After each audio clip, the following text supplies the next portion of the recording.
Hello and welcome everyone to our webinar on interpreting in domestic violence setting part 1. And thank you very much for attending tonight. We have over 200 interpreters registered, so thank you very much for your interest. And I'd just like to remind you that this is a 2-part webinar, and we highly recommend that you register for part 2 as well, which I believe will be more practical, and our presenter Olga will tell you a little bit more about that towards the end of her webinar tonight. Just a little bit of housekeeping before we start. Now, there is a handout for you on the GoToWebinar app. You can access the handout, you can download it, that's yours to keep. Which will give you some very useful information on domestic violence interpreting, as well as some updated information on domestic violence in the COVID-19 situation that we are in right now. So please access that handout. You'll also find a lot of links to related resources. Questions, please hold off your questions until the end. There is quite a lot to cover. So we don't really want to go over time, as we all know that you're probably going to be either preparing or having dinner soon after this. So please hold off your questions until the end. Olga will be sticking around for a little bit of a Q&A session, and we'll endeavour to answer all your questions at the end. So please do take notes, and we'll get to your questions at the end. Also, we will make the questions available in an FAQ format as well. We'll be having a little bit of a podcast chat with Olga as well. So I could direct your questions to Olga in our podcast, which you can access later on too. So thank you very much. Let me just introduce Olga to you first. Olga Garcia-Caro, welcome. Thank you very much. Olga lectures at RMIT University in the Master of Translating and Interpreting program there. She has been conducting research in the field of interpreting in domestic violence settings, and I believe she is currently completing her PhD on this, so very much experienced in this field. So without further ado, I would like to pass the microphone over to Olga. Olga, welcome, all yours. Thank you very much, Fatih, for your kind introduction, and hello to everyone. First of all, thank you for this great initiative powered by all graduates to provide us with accessible professional development. I think it's very important work that you're doing, and we're very lucky as well. Okay, just to add to your introduction, I'm also a Spanish interpreter. So just in case while I am speaking, you know, because I include myself when I talk about interpreters. So just to let everyone know that I'm also a practitioner. Okay, so I think that we might just get started. Now, the aim of tonight's session is to provide an introduction to interpreting in domestic violence service settings. Now, for this, we're going to talk about what we know in Australia about domestic violence and interpreting in this field of work, including what research has found out by listening to you interpreters, professionals and women in Victoria.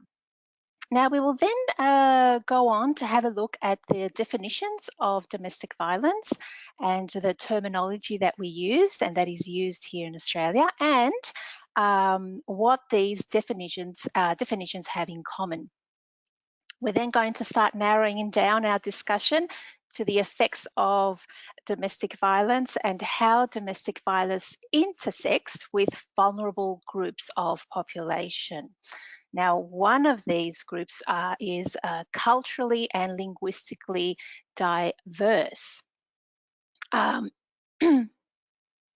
which experience a range of barriers, including language. And that's when us interpreters come into the picture.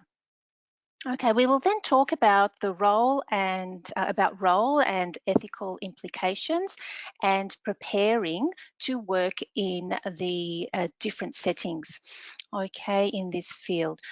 Just note that that all that we'll be discussing today will be expanded further and looked at in depth during webinar part 2 of this series. Okay, we're also going to have a look at the resources that Fatih just mentioned.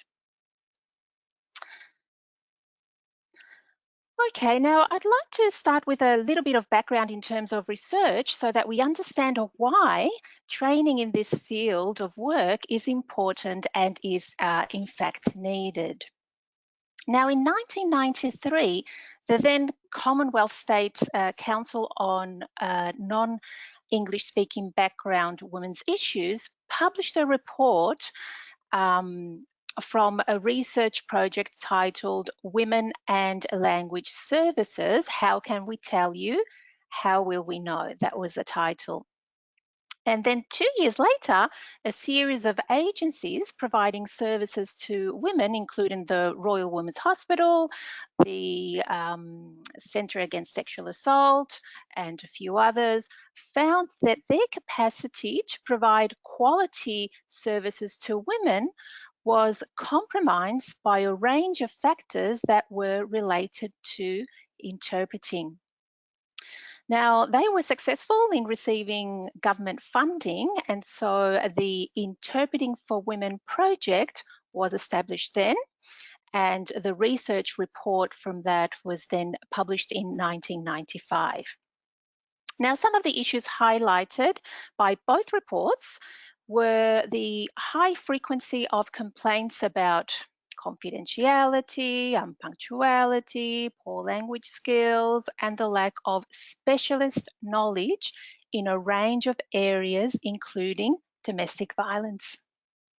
Now, another issue was the lack of training for service providers on how to work with us interpreters, and the lack of training for interpreters in topics such as human relations or the impact of gender and gender issues on communication outcomes.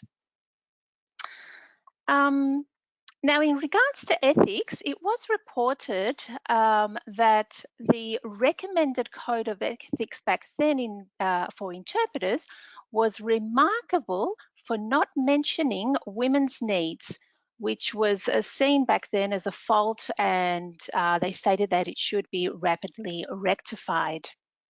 Another big concern was the lack of a sanction or an appeal system, an appeal mechanism for clients.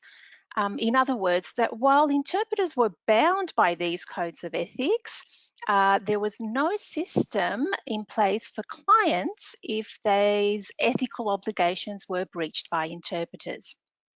Now, in summary, the authors reported that most users of interpreting services were women, and therefore these services should reflect the particular needs of women. And so they made a series of recommendations. Now, there are too many of them for us to explore here, obviously. There were around 45 and 23 recommendations, respectively. But in summary, these recommendations reflected the issues raised in the reports, including that interpreter training providers, so education institutions, should include in their curriculum a specific module on gender and interpreting in all their interpreting training courses. Now, this was a while ago. This was almost 25 or around 25 years ago. So the issues and recommendations surrounding interpreting for women and interpreting in domestic service settings are not new, actually. They're not new at all. Okay, now since then, little has been done in terms of research in interpreting studies, because much has been done, as you know, in relation to domestic violence and family violence, but not in particular in interpreting studies. Now, we have here 2 research projects done specifically in interpreting studies. Now, the Speak Out for Support project in Europe was a huge one, actually, with lots of funding and many collaborators. Now, this work is very important because it informs policy and practice in Europe and will help women access services and, more importantly, access also justice. Now, this project is quite important also because it is setting the foundations for a sub-discipline in interpreting studies, so for a new kind of branch of a sub-discipline of our field, of our academic field.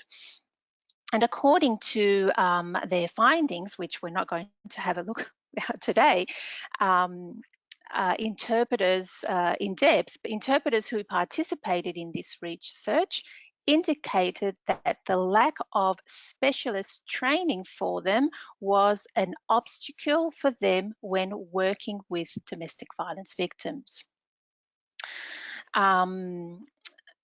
These scholars then went on and developed and delivered training for interpreters in different fields of work within domestic violence, so legal, social, medical and health, and then also developed training for professionals who work with interpreters. Now, here in Australia, and more specifically here in Victoria, another recent research project has been conducted in which interpreters, service providers, and women participated in order to talk about their experiences when they get together in these settings. Now, I'm not going to go. Sorry, I just thought there was a message coming through. I'm not going to go into too much detail, but I do want to offer some insight into what are some of the issues arising in this field of work here in Australia. Now, the 2 main themes have to do with structural issues or system issues and training. And training in relation to interpreters and in relation to professionals working with interpreters.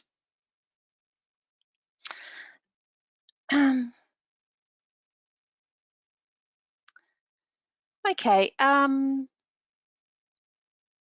now structural issues refers to basically how the system is set up and how it works in terms of the provision of language services. And I'll just give you some examples of some of the issues that that were found in this project. Now, in terms of availability, so difficult to get on-site interpreters for a wide range of reasons. For language, because of language availability, a lack of female interpreters, a big one was funding, of course. So when funding for on-site interpreting runs out, then telephone interpreting comes in. Talking about telephone interpreting was also quite a concern in relation to availability. So trying to get through to a woman in crisis over the phone and having maybe to wait 20 or 30 minutes for a telephone interpreter. Another of the issues that came up was one interpreter for both parties. Now, for obvious reasons, this has an effect on a range of aspects and affects all parties, including us interpreters for sure. Some of the things that interpreters told me in the interviews were that this is just wrong, that it's a linguistic disaster, that's a totally impossible situation, and that it makes their job very difficult. And on the other hand, professionals describe this as describe this issue as supporting the perpetrator through the system. So I'm sure you heard about the Royal Commission into Family Violence, and Recommendation 158 stipulated that the Magistrates Court of Victoria has a practice of booking 2 interpreters if both parties require an interpreter. And although this may have been already implemented, and some of you, those who work regularly in the courts, might have seen this change, the court is not the only setting when this happens, isn't it? Now, as interpreters, we know that, or many of us have experiences of interpreting for both parties in other settings and where domestic violence is discussed.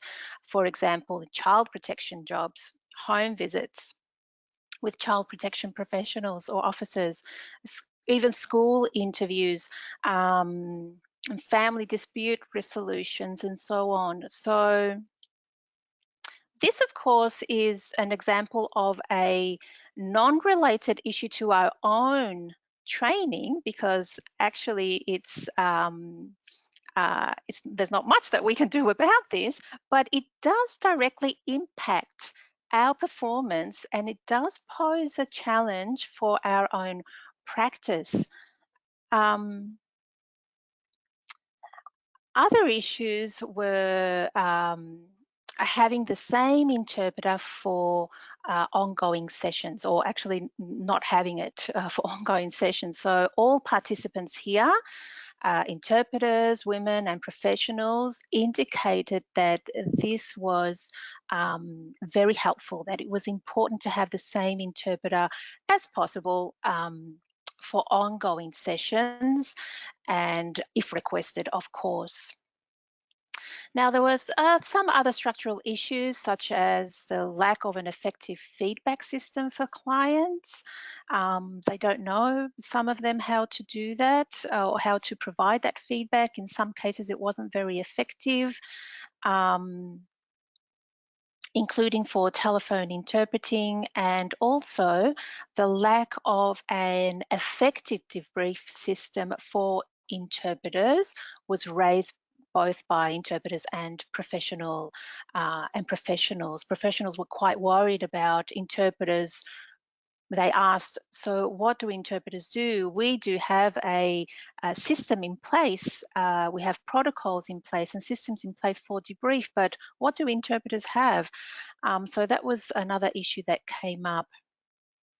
And then one important structural or system issue that takes us to the section of training is the lack of a registry of specialist interpreters in domestic violence. So many of the interpreters indicated that this would be a good idea to have a registry of, or a panel, a registry of specialist interpreters in to work in this field.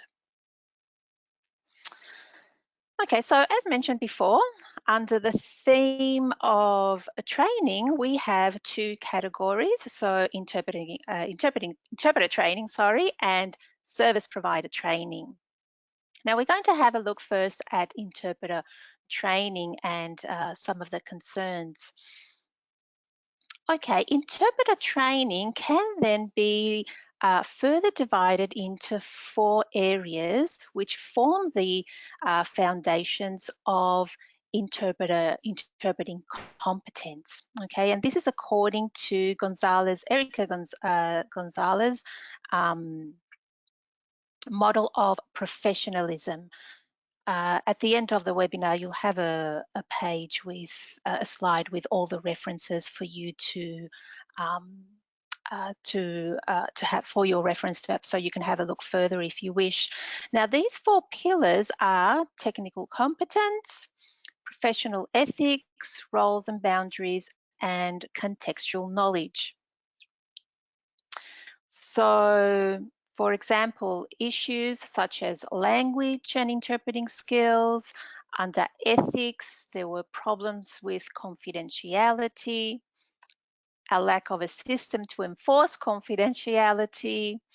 Accuracy is very important also, so that, for example, service providers can do an effective risk assessment or a safety plan, which means that every single detail is extremely important for them to record it and for them to be able to do an accurate and an effective risk assessment.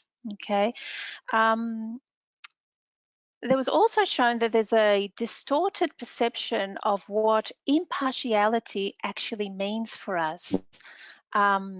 So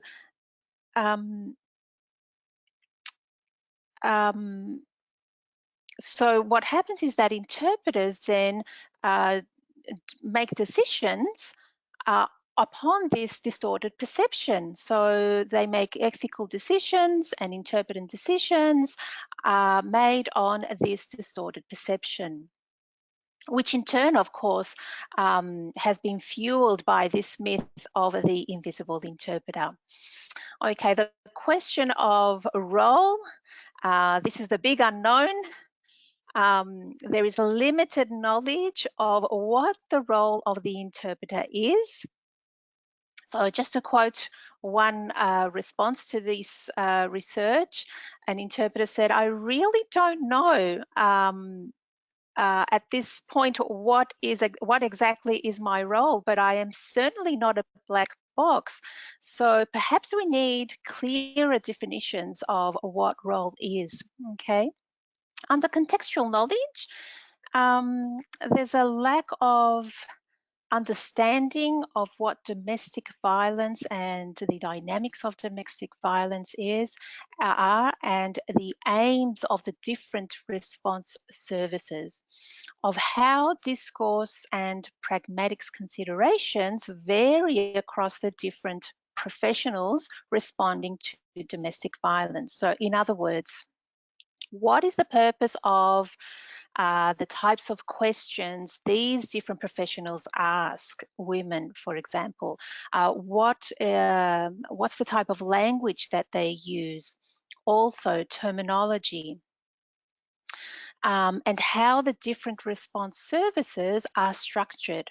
For example, understanding the legal system, but also understanding the documents used by this system, such as an intervention order. So not only what an intervention order is, but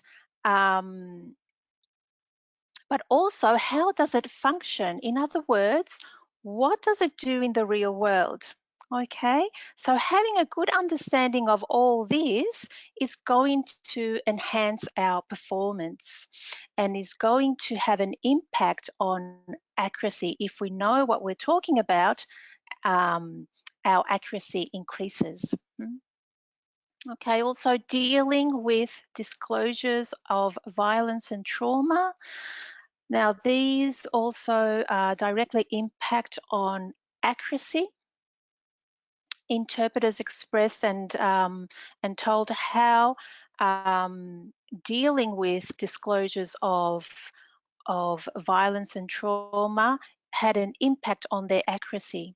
Okay, it was difficult it was challenging to perform accurately and competently while listening to traumatic events and stories. So knowing how to deal with them is also very important. And of course, all this has a huge impact on vicarious trauma.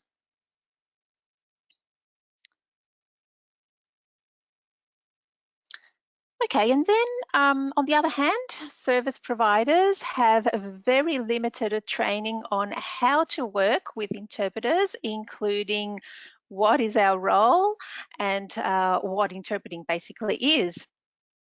Now, some service providers didn't even know that interpreters had a code of ethics. That's how little they know about our work and our needs.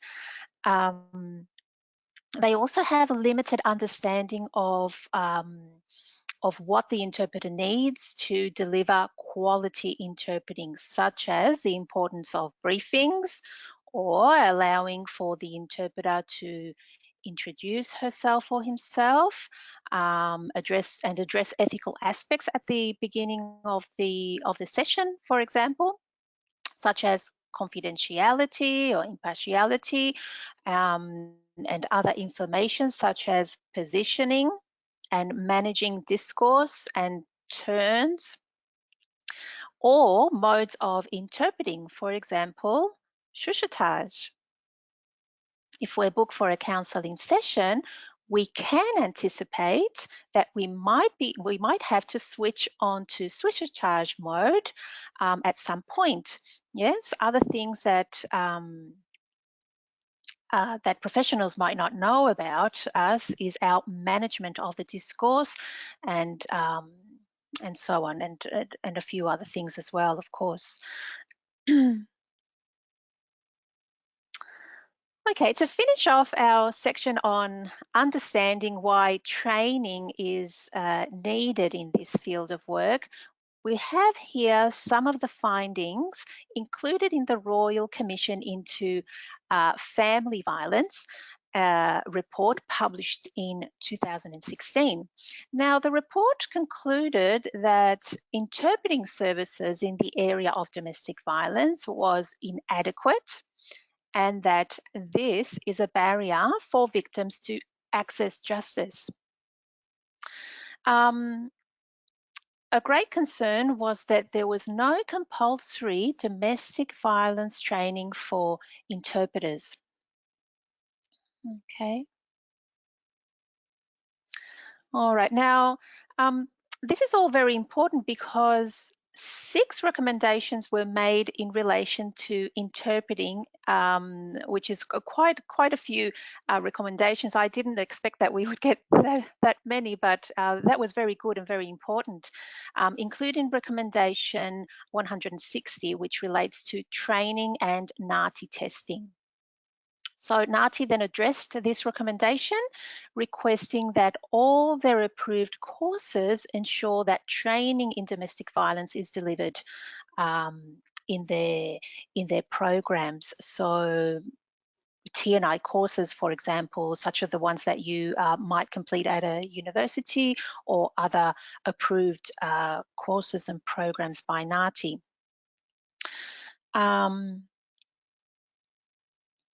Okay, now this is what we're going to do now. We're going to have a look at what domestic violence is, and we're going to start with the terminology that is used in this field.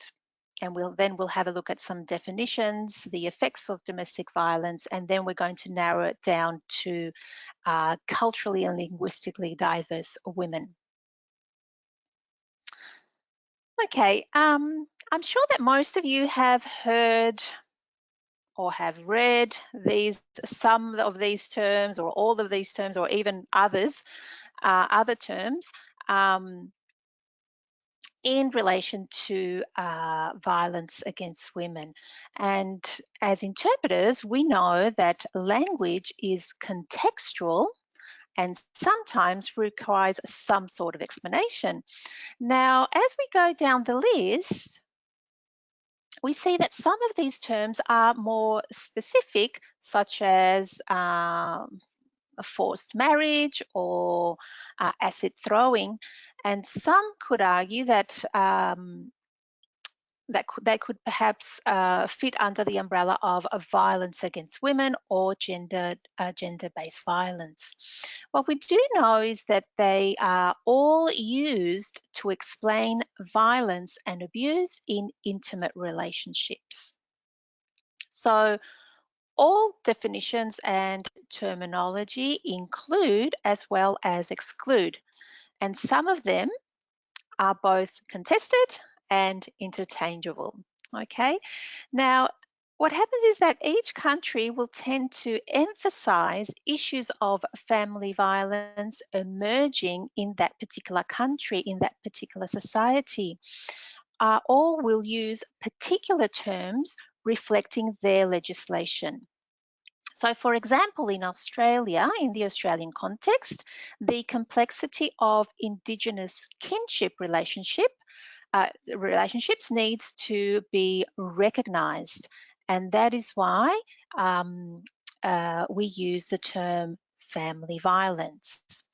Now, domestic violence is a term that has a long association with the women's movement in Australia, and which first recognised that domestic violence is about a pattern of power and control in intimate partner relationships caused by gender inequality within society. So that is why we can find both domestic violence and family violence used sometimes interchangeably here in Australia, or some organisations or government agencies using one over the other one, or even both. Okay, so you might even be thinking now about the terms that are used in your LOT, or in the countries where your LOT, where your language is spoken.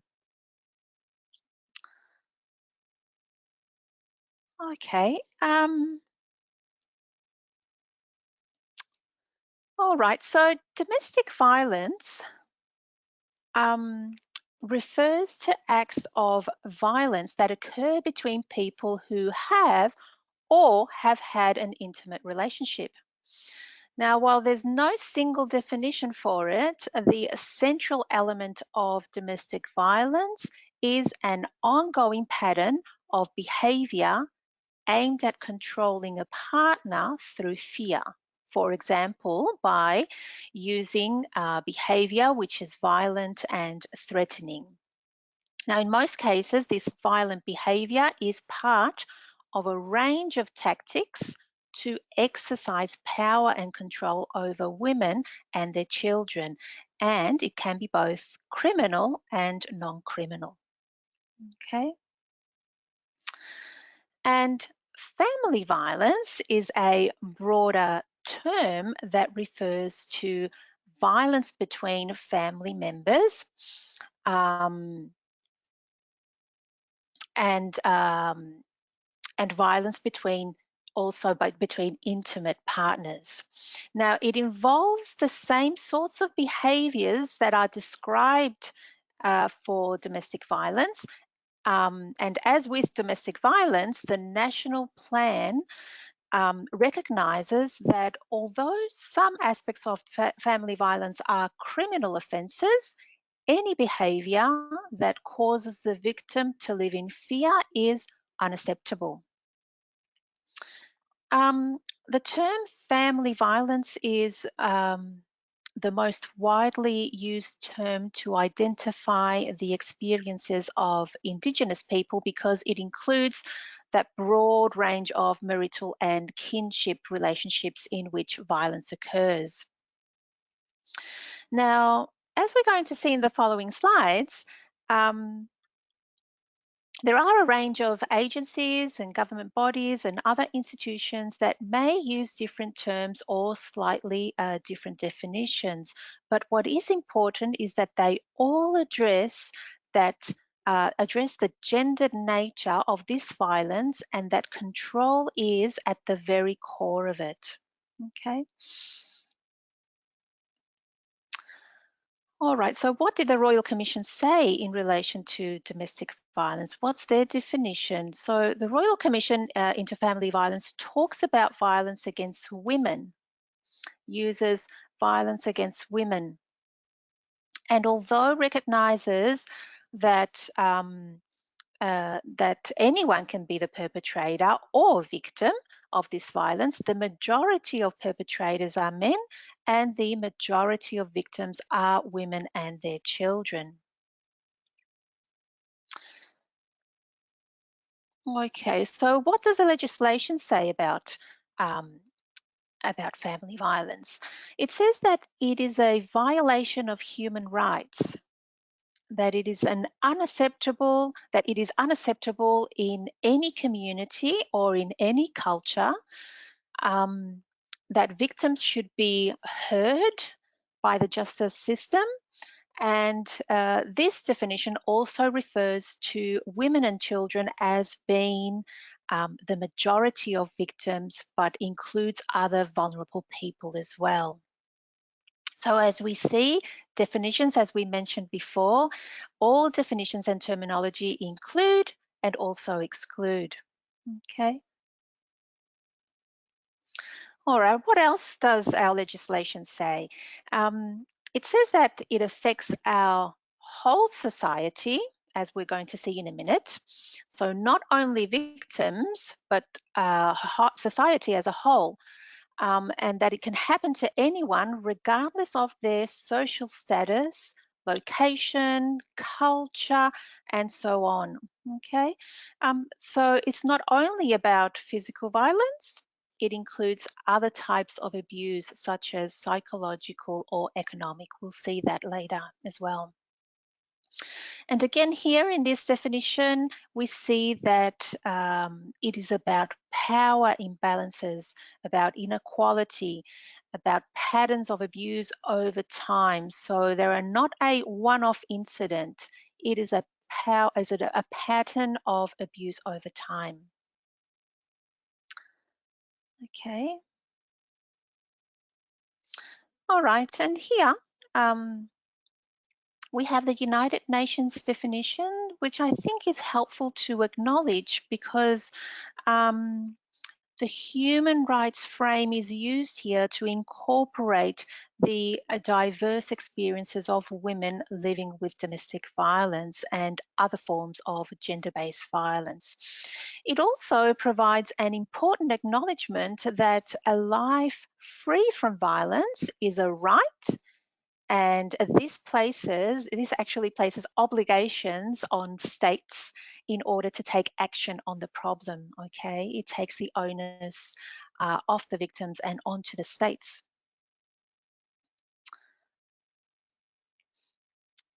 All right, now domestic violence may take many forms. Physical violence can include pushing and slapping and hitting, punching, being thrown down the stairs or across the room, choking, being burnt, stabbed. But it also includes reckless driving with the victim in the car. It also includes damaging objects such as smashing a phone or a laptop or any other of the victim's possessions. It includes harming pets, or it includes hitting the wall instead of the victim. Okay, so understanding what physical violence is, it's not only the direct assault on the body. Okay, it's a whole range of things, not only direct assault on the body.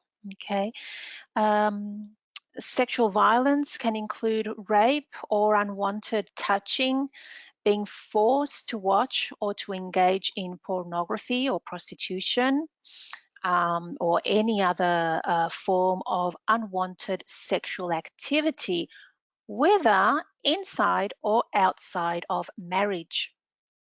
Okay.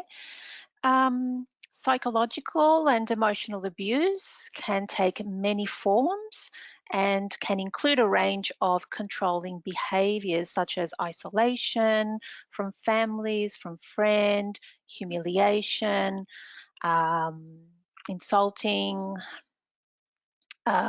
threats against children, threats of injury or death, or threats of committing suicide. Okay. Other examples of abuse and violence are financial abuse or spiritual abuse. Now, it's important to note that forms of abuse are tools that the perpetrator uses to control and to dominate. So, depending on the circumstances, the situation, the environment, perpetrators will use different ways and forms of abuse. For example, controlling or withholding medication where the victim has a health issue or a disability, okay? Or using unfounded threats about being deported without the children if the victim is in the country with a partner visa. So we're going to talk, and we'll talk a bit more about this in relation to COVID-19. So we see here that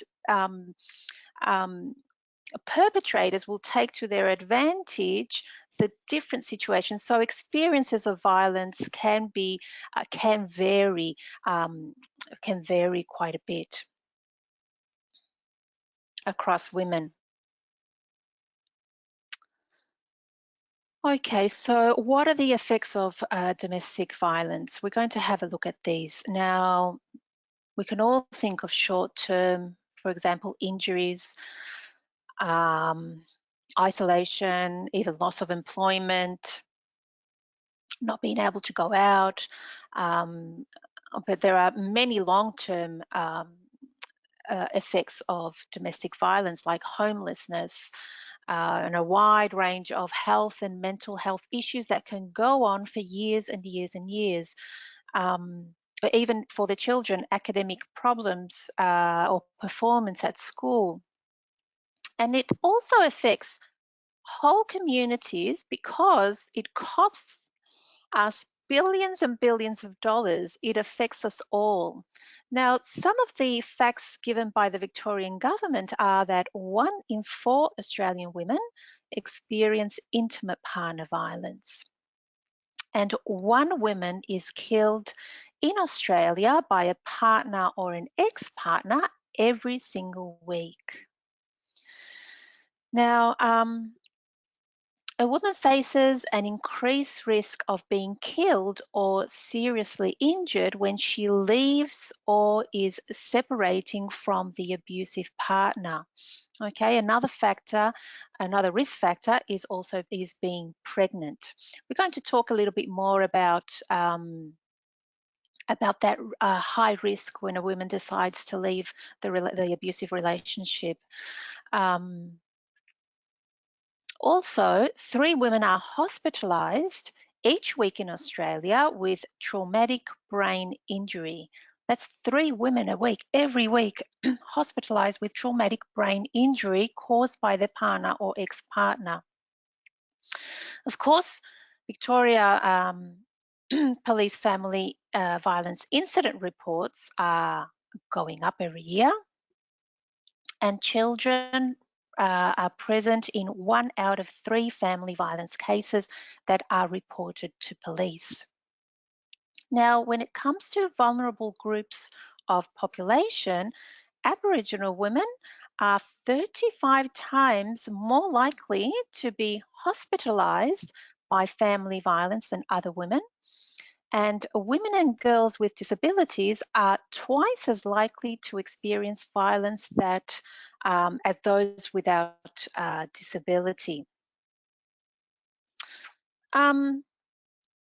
Continuing with vulnerable groups, CULT women, so culturally and linguistically diverse women, face additional barriers to safety. For example, language barrier, isolation, strict cultural beliefs, or fear of police, fear of the courts, as we mentioned, immigration risks, lack of financial support, or they might not understand how our systems work.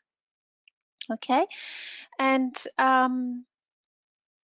also the government says that in relation to clients accessing specialist homelessness services, over 35% of those clients are escaping family violence.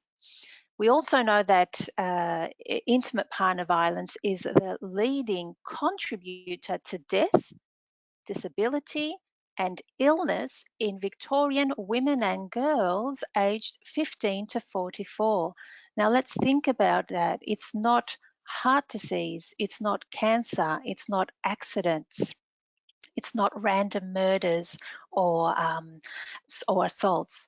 It is the leading contributor to death, disability, and illness for Victorian women and girls aged 15 to 44.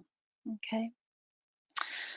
And violence against women costs the Australian economy billions of dollars. So in 2015, it cost the Australian economy almost $14 billion.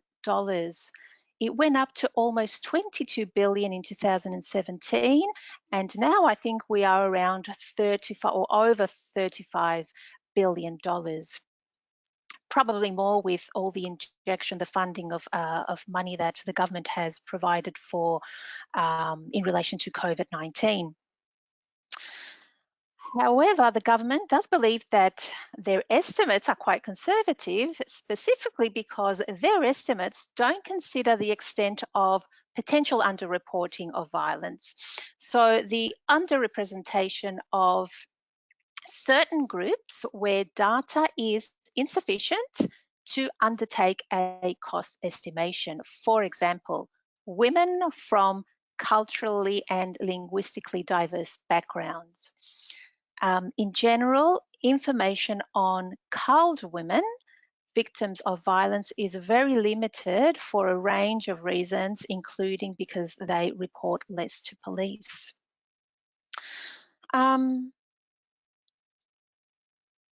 Just checking the time.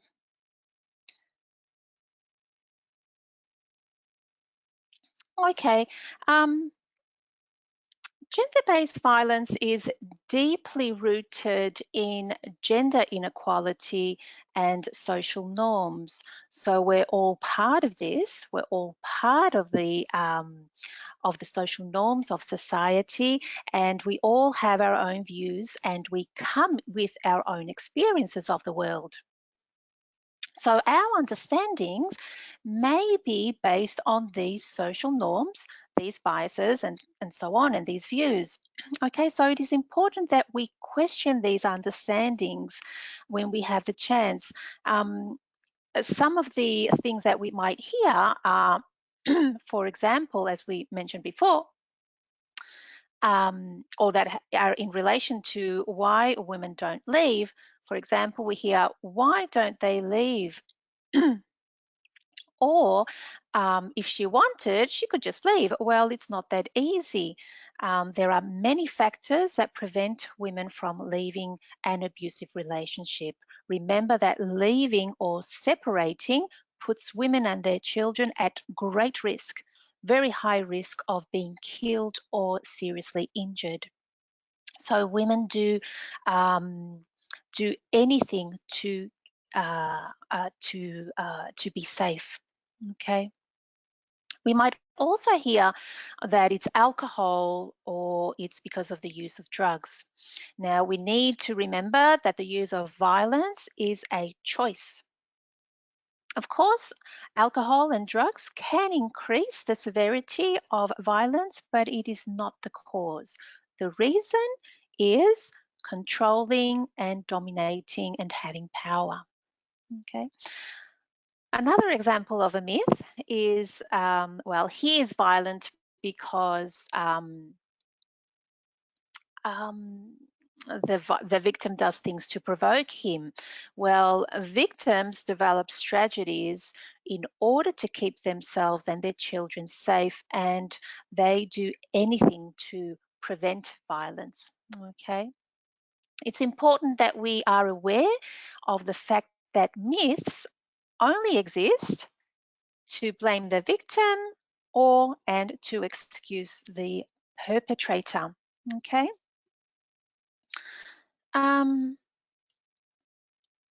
We also have here a list of examples of myths that are perhaps more relevant to culled women, such as, well, it only happens in certain cultures, or it is accepted in certain cultures. Now, as we have seen before, it can happen to anyone because it cuts across cultures and countries, and it cannot be accepted because it is a violation of human rights.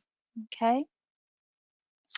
Another myth is that all women with the same cultural background have the same values and beliefs. Well, this actually denies the differences between individuals within a community. And So we all have our own experiences of the world and our own set of values and beliefs. Yes, we're not all the same, even if we belong to the same community. Another example is that women from particular cultures believe that they are there to fulfill the needs of their husband, and that is why sexual assault doesn't really happen inside the marriage. Well, on the contrary, the law applies to all people in Australia, regardless of their ethnic background, and sexual assault is sexual assault, regardless of being married or not. Yes. Okay. Um, so, talking about diversity, um, much has been published about the intersectorial nature of domestic violence. Now, we won't be looking at it too much in relation to intersectionality, but what this basically means is that women are all different and will have different experiences of violence. Okay, so women's experiences of violence are as diverse as their own status, and this may include social class, race, culture, disability, and so on, and a whole range of factors. So the understandings that we might have about domestic violence might be different to those of other women. Okay, also remember that you're not only a language specialist, you're also a culture specialist. You know more about the particular intersections that impact on women's diverse experiences of violence that many professionals who may not have any knowledge about the culture or the background of that community in particular. Okay.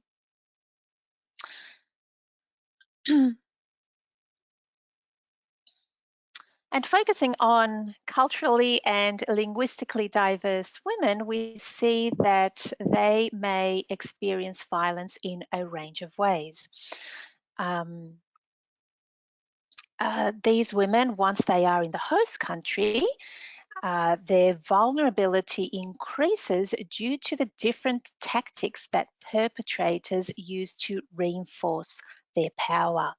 Now, these barriers that culled women experience may include little financial security, limited social networks, very little understanding of the social and justice systems, how everything works here or works in the host country. They may experience community and family pressures, and they most likely don't know about their rights, okay, and the services that they can access. And of course, many of them have very little English skills. And that's what we are going to focus on, that last point.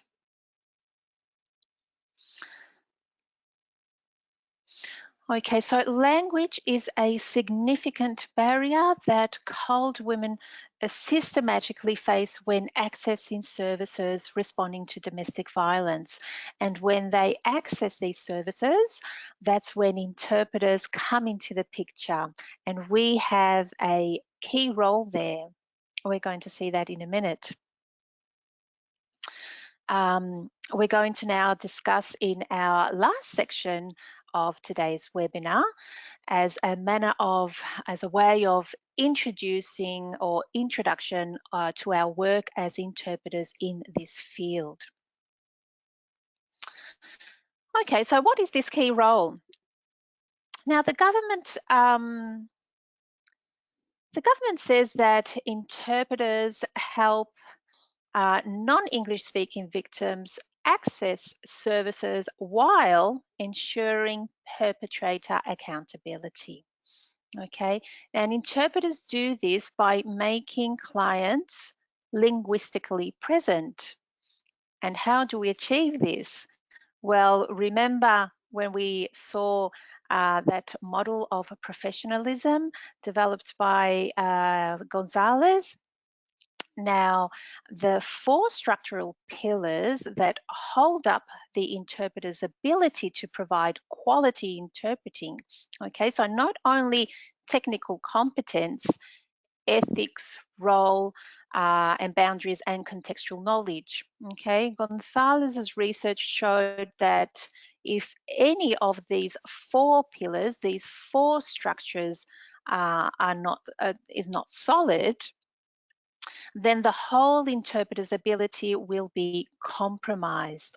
Okay, so having those 4 pillars solid and strong, they were technical competence, ethics, role and boundaries, and contextual knowledge. With that, we can then perform professionally and have victims linguistically present. Okay, so that is our key role. So all aspects of our work are important. It is not only about linguistic competency, is it, or high bilingualism skills. That is not enough. We need the 4 pillars to be solid. So we know that it is much more complex, that being an interpreter is much more than just being bilingual, isn't it? Okay, so as an introduction, we're only going to go through a few points of our AUSIT Code of Ethics, but I do encourage you to revisit the code and perhaps give some thought to how the application of these codes may look like in your actual practice in this field of work. So thinking about the jobs that you had recently, or and revisiting the codes of ethics and how they are applied, or in which ways have you applied them. Okay, remember that our code of ethics is a guide to help us make ethical decisions. Okay, codes per se on that document won't do the work for us. They won't do the job. We need to be able to interpret them, have the tools and the judgment to interpret those codes and how to apply them to our practice, in our practice. So confidentiality, for example, we know that that is crucial for our work. But thinking why confidentiality, reflecting upon why confidentiality is important for victims can help us. Okay, how do we verbalize our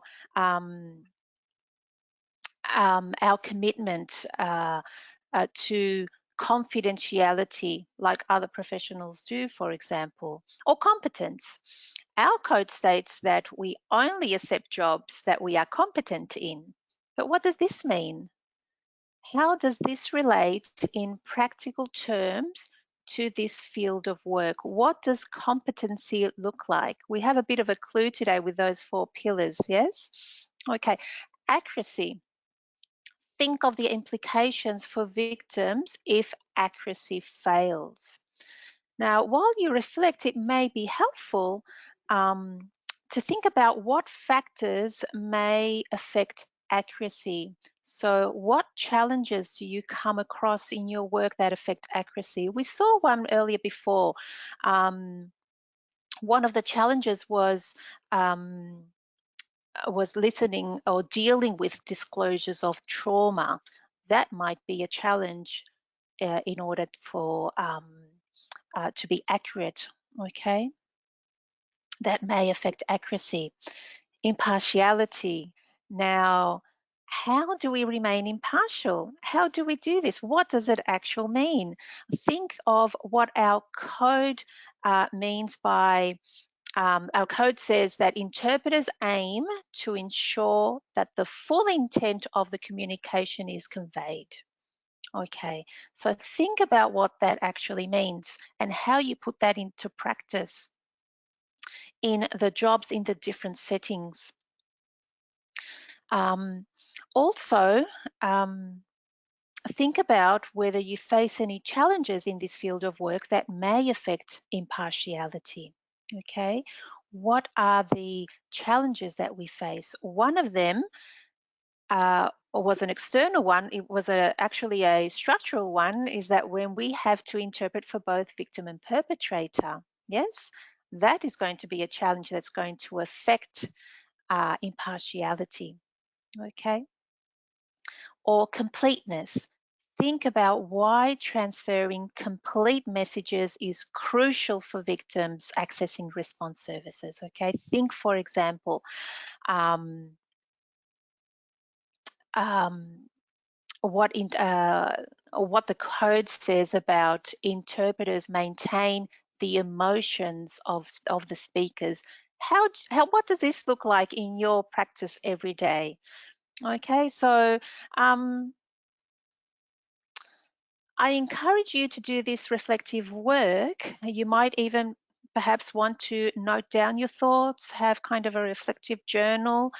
Don't just leave it here in this webinar, in these 90 minutes. Continue with your professional development.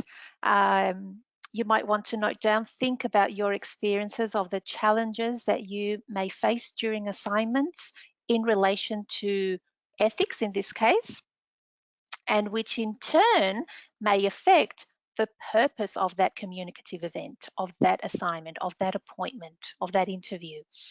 Okay, I think it would be valuable to do this in preparation for part 2 webinar of this series.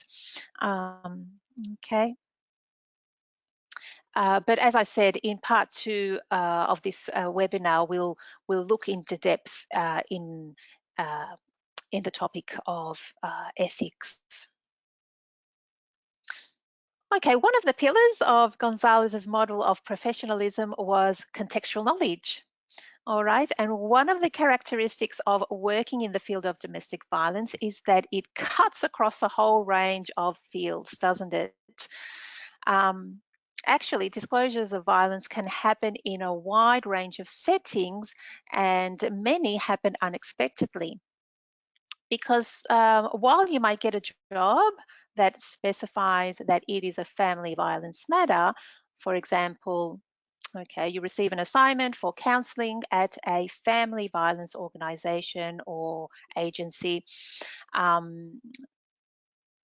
but we perhaps might not expect disclosures of violence or discussions of family violence in an allied health home visit, yes, or at a Centrelink appointment, or even at a parent-teacher interview. So these are the complexities of working in this field, that that it can happen across a whole range of settings.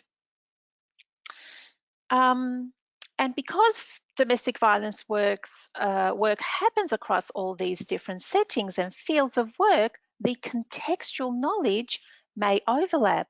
Okay, so for example, while an interpreter may choose to not do any court or legal interpreting for whatever reasons, they might come across legal content in a casework or social work appointment, okay, where intervention orders are discussed, or where the protocols or the next steps in relation to legal proceedings are going to. So contextual knowledge overlaps. So we might say, oh, I don't do any court interpreting, I just do social and health, but legal content may be discussed in other different settings. So I know that it happens in other types of work, of course, not only in family violence, and we all have this experience, but it is important that we are aware of this, okay?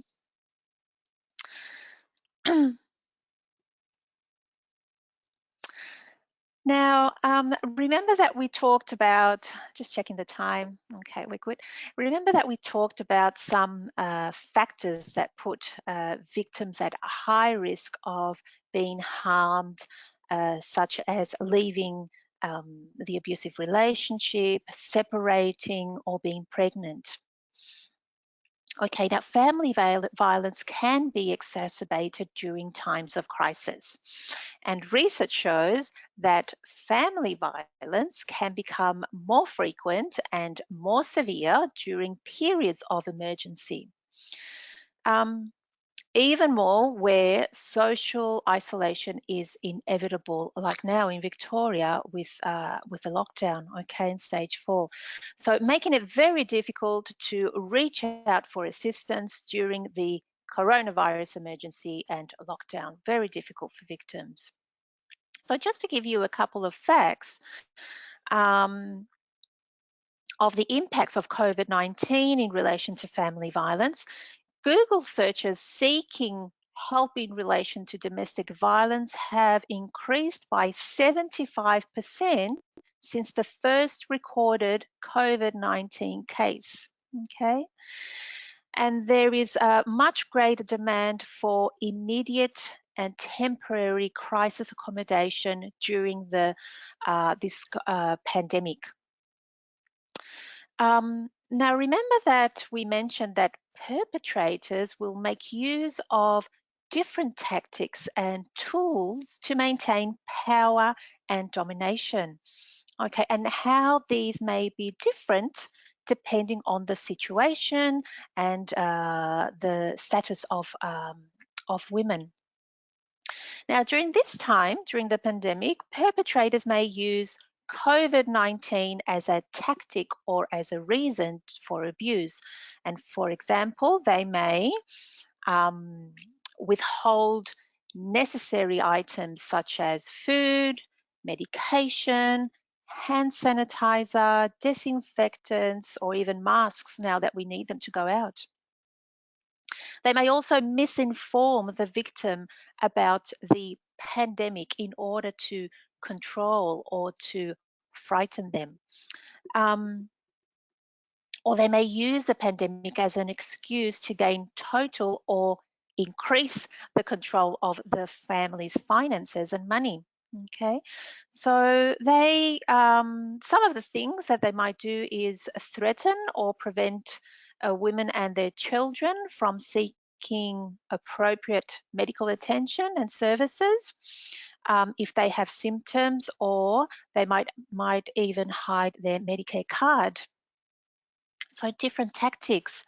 Other tactics include increasing their monitoring and criticism of parenting, such as blaming the children for misbehaving now that everyone is locked up at home, or because they're upset. Okay, they may also further isolate women or their children in the home by restricting their movements in the house, so having maybe the victim in one room and not letting her go out, and having the children in another one. So forcing them into specific spaces in the house, or disabling mobility devices in the case of women with disabilities. All right, so there may be an increase of control also over personal communication devices, for example, with mobile phones, emails, laptops, online messaging, and all that. So, yeah, COVID-19 used as an excuse to blame or to justify their abusive and violent behavior towards the victim and their children. Other facts that the government have been stating is that ex-partners may use COVID-19 in an attempt to reconcile or enter and live in the home. They might try to emotionally manipulate the victim to allow them to stay and help with the children. And of course, they may also be breaching family violence intervention orders if there is one in place. Okay, so using COVID-19 to threaten women about isolating the children. And of course, this can take many forms, such as using family law contact orders to bluff the victim to allow them in the house to stay or to have contact with the children. And they also may feel more justified and escalate their isolation tactics. Now, specialist family violence services, Victoria Police and other government and community services know about this. They know all this and they are taking steps to ensure everyone's safety. And I am sure that you have heard that on television and on the internet and so on. So what does this all mean for us interpreters? Well, it may mean an increase of telephone interpreting jobs in relation to domestic violence, okay? And we know that telephone interpreting has its advantages, but also has its challenges. So it is important to be aware of this, okay? So for example, some of us might need to brush up our note-taking skills, okay? We'll talk more about that in our next webinar, but yeah, thinking about the implications of this, because we might think, well, you know, what does this have to do with my work? Well, it does have to do. Telephone interpreting is not that easy, is it?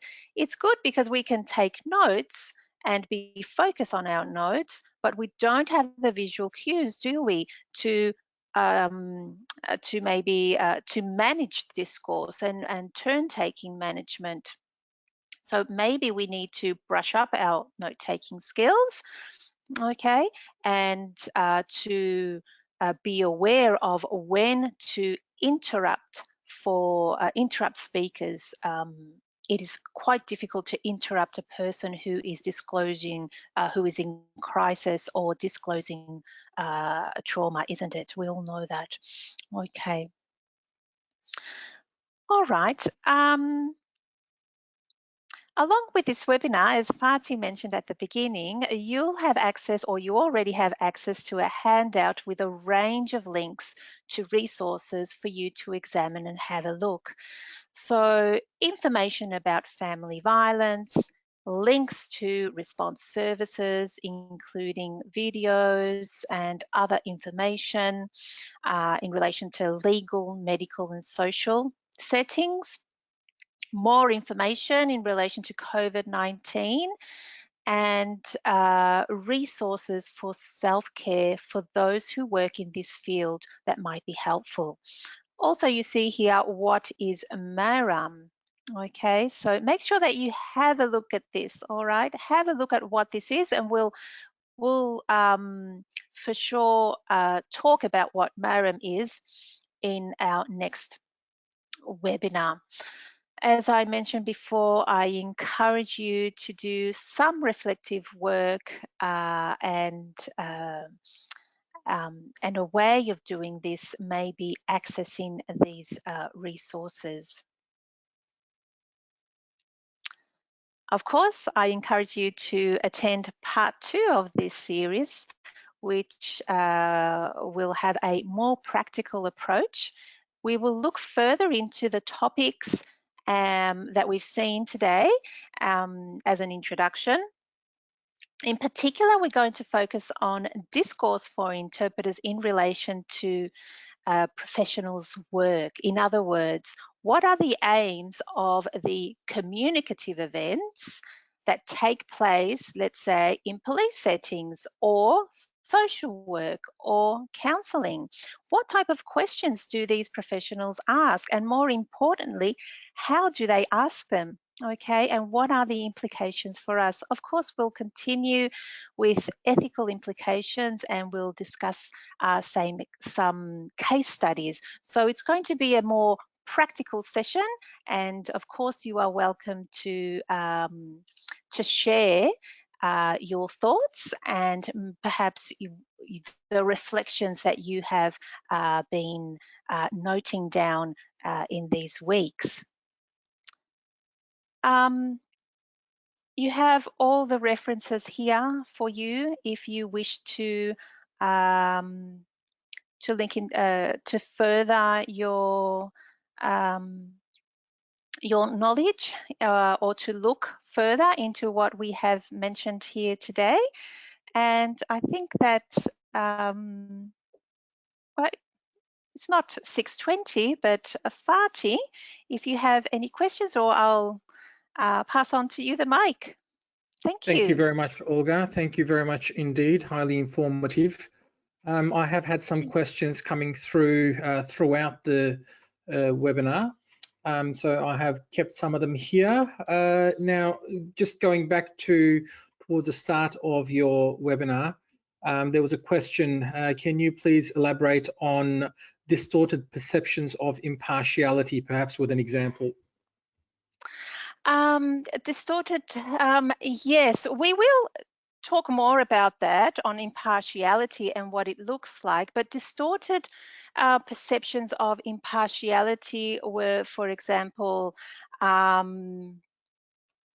relating impartiality to anything. So talking about an interpreting challenge and then saying, no, I have to abide by impartiality. Well, yes, but this really doesn't have anything to do with impartiality. So for example, well,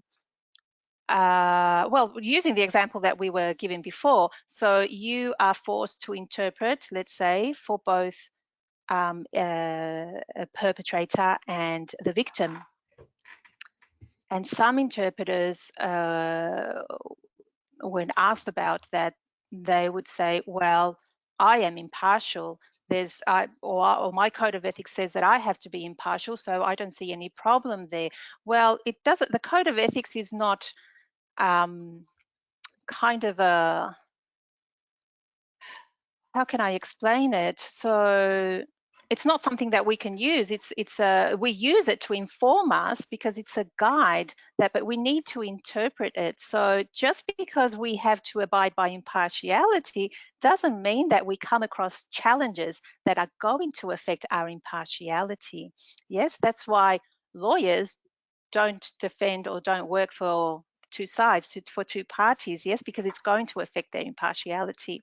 Yes, so distorted perceptions of impartiality then might affect our interpreting and ethical decisions. Another example might be, do you talk about confidentiality at the start of your assignments? When possible, of course. We all know that sometimes it's very difficult because of time and other factors. And some interpreters would say, no, I'm impartial, and I'm impartial, or I have a code of ethics in relation to confidentiality, so I don't have to do this. So it doesn't, confidentiality doesn't have to do with impartiality, yes? So a little bit confusing. Maybe it's because we need better definitions of what impartiality might look like. Hopefully but we'll talk more about that. Indeed, we'll touch on that more next week as well. Sorry, next webinar, not next week. Yes. Some more questions coming. Did Olga say the reporting of domestic violence has increased by 75% during COVID? How was that measured? Could you share where this number came from, please? So yes, it's actually, it's not reporting. That was actually Google searches, wasn't it? I think it was Google searches of, so Google searches seeking help in relation to domestic violence have increased by 75% since the start of COVID-19. I can actually give the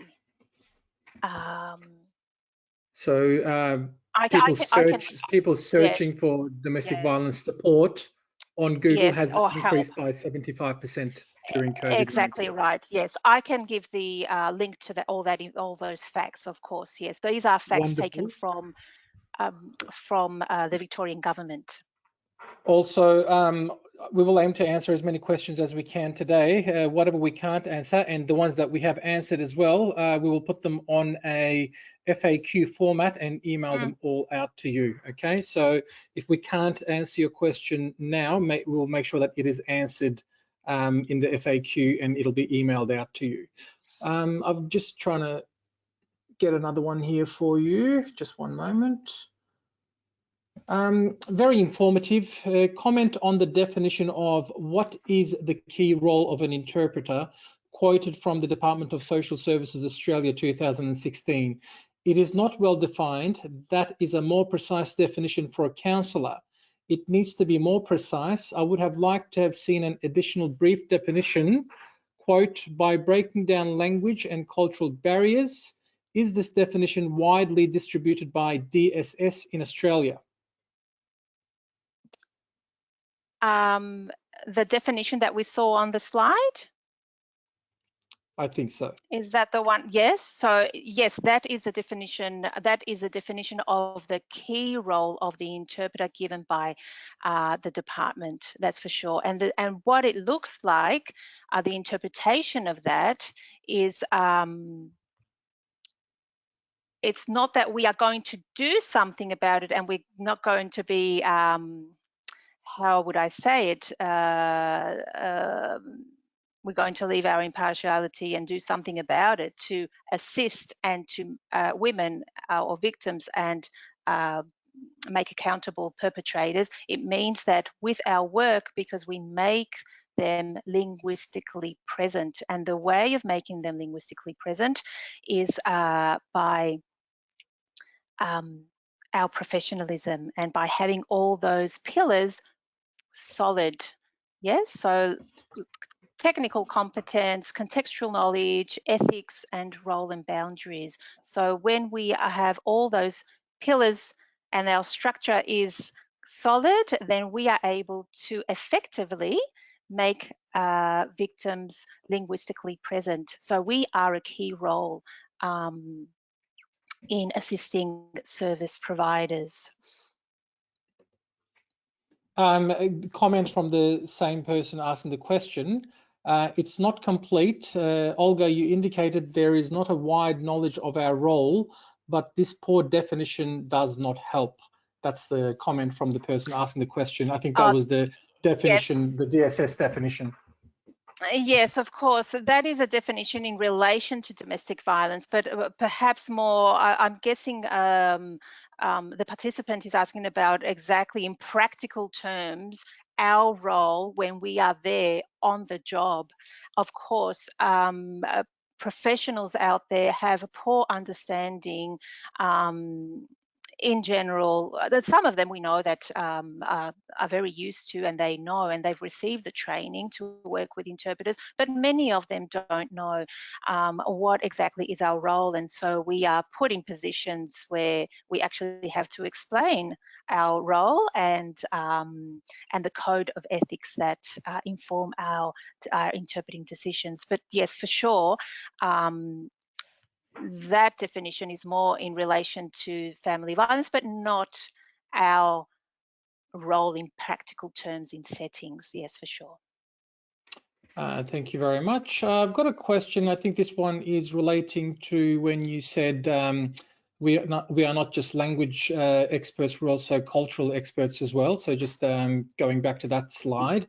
The question is, so do we advise the experts about our culture while interpreting or before interpreting, or as it comes by needed? Is it appropriate when we are maintaining impartiality? Can we provide our opinions at all being based on our cultural values? Code of ethics directs something else, so I'm a bit confused. So I guess, do we inform the professional after, before, during? Should we be providing opinions? Because the Code of Ethics is saying don't provide opinions, but I don't think that's an opinion. I think that's giving information about the culture, not necessarily your opinion, but providing information to the professional about your specific culture. So yes, in fact, sometimes it's very difficult because we don't have the opportunity of being briefed So when we do have that time of being briefed, it is very, very helpful. And I think that all of us can agree to that, that when you have that opportunity, even if it's just 5 or 10 minutes, and have that conversation with the professional about how it's going to be, what is this about, is there anything you can tell me that I need to be aware of that is going to help me with my performance. It's about professional performance. It's not about gaining information and not being confidential about it. It's about enhancing your performance. And the same way with us in relation to professionals, giving them our professional opinion. It's not about our opinions on values or what we think this might be or what we think it looks like. It's about professional advice. Please do not confuse this with giving advice. Our code of ethics says we do not provide opinions and advice, but we're talking about professional It's giving information opinion. about Exactly a right. culture. About You know, culture, we're not clarification. stereotyping. No. You know, And one of the things that professionals did say in the research that I conducted is that they really, really appreciate when interpreters take that when they work together with professionals in order to understand the picture, the culture, all the cultural factors that may intersect with violence, so that professionals have an understanding and an accurate understanding so they can make effective risk assessments and safety plans. Because there might be cultural factors that if you're not from that culture, you don't understand, so you are unable to further understand the implications of the perpetrator's tactics or the safety of the victim. So indeed, in relation to during, after, or when, it might be that is when we have to come with our professional judgment, having our code of ethics as a guide. Okay, it might not be the time to just cut in now and say, it might be the time during the brief time or debrief time if we can wait, or it might have to be during the session. But of course, that is when our judgment comes in play. just a comment from the person asking the question again. So thank you very much. I meant to say providing information. Unfortunately, most of the time it is telephone interpreting where we get less to no briefs. However, this was very helpful. I guess it's quite important, Olga, that we request a debriefing and a briefing.